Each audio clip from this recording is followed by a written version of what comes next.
Hello my friends, John LaRuffa here with another Unbiased unboxing, and in this episode we're going to take a look at the expansion for a game that I got many years ago, The Reckoners, and this is the Steelslayer expansion.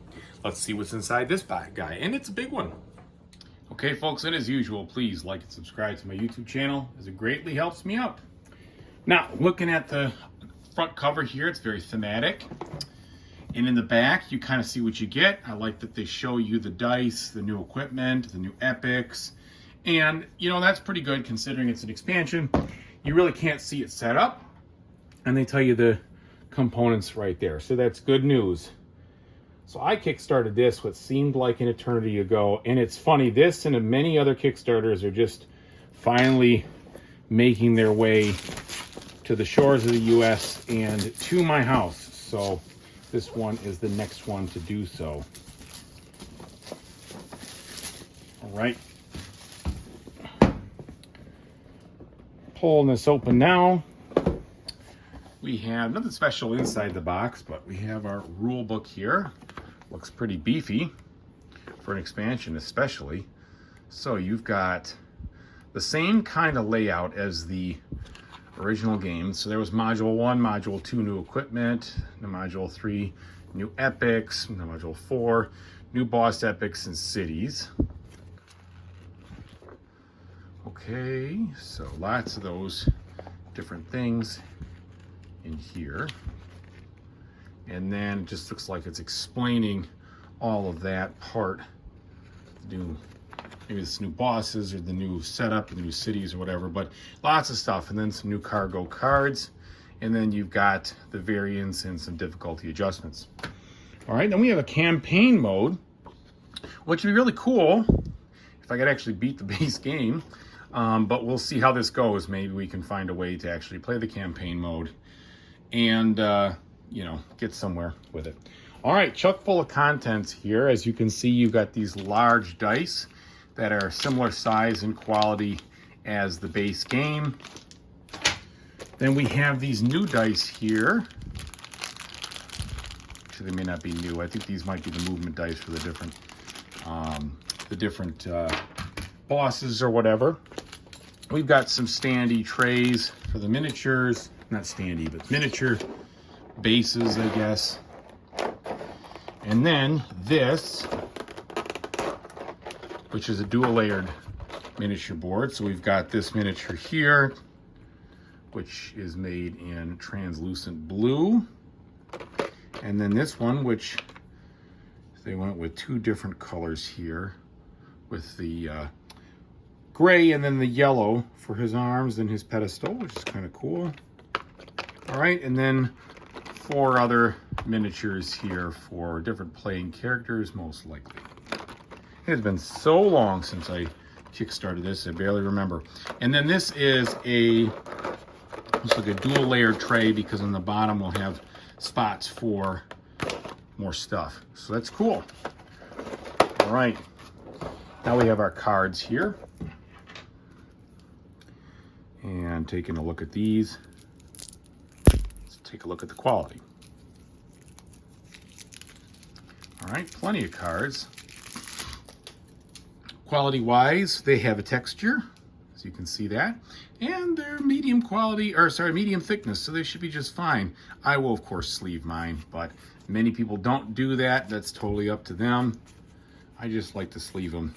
That way I never have to worry about it getting ruined or getting, you know, schmutzed up or anything like that. So you can see a bunch of different kind of items here.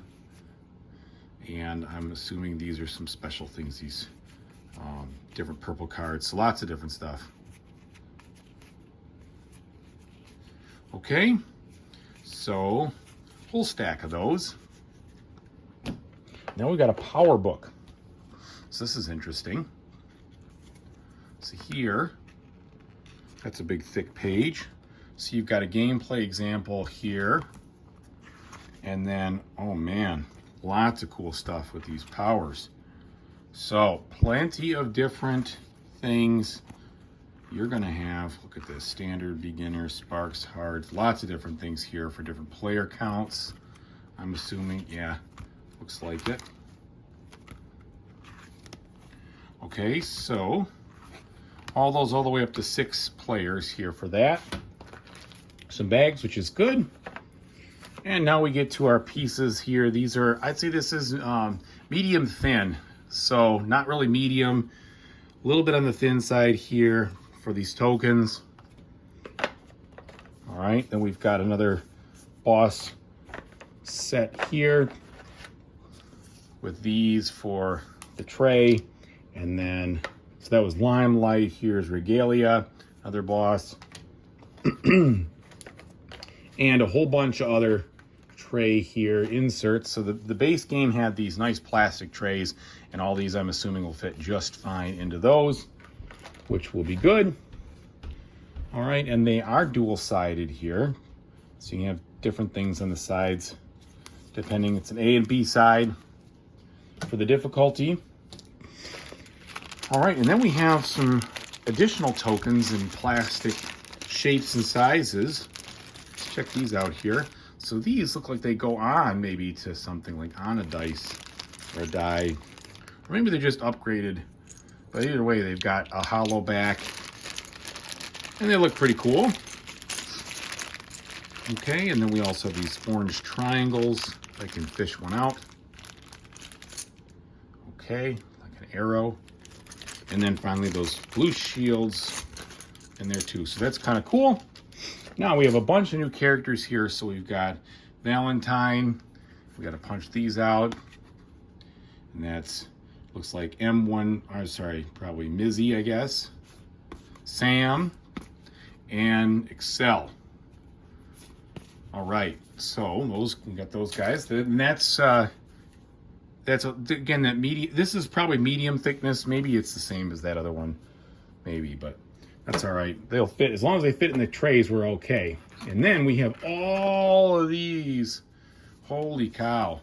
So these are all new city things. This is Turtle Bay, Painted Village, and they're not double-sided, just Central Park, Soho, Wall Street, Chinatown, Grand Central, Parking Plaza, Incom Territory, Stingray Stronghold, Sharp Tower, Pullman Yards, Stormwind Fields, Rotating Restaurant, and there we go. So totally, just so many different things there.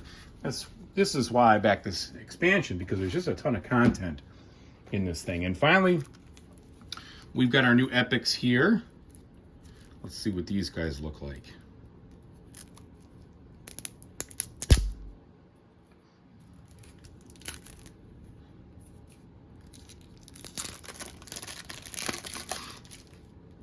Okay.